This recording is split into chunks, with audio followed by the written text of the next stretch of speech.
when Pastor Stephen said, sa mga single dito, huwag kayong papasok sa relationship dahil lang sa looks. Gwapo eh. Hindi marunong magluto yan. Gusto ng cute kaya. Bakit di ba no? Pag naghalo siya, parang hirap na hirap siya. Ang cute. Pag tinitignan ko siya, yung nahihirapan siya nga bakit pagka nagpiprito siya.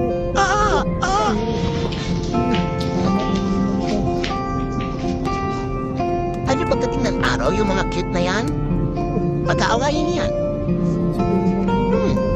Pag nanliligaw sa inyong lalaki, hindi niyan papakita yung mga bad side niya. Oo, nagdaan kami dyan. Pag ang lalaki nanliligaw, may mga iniiwang bagay na bahay.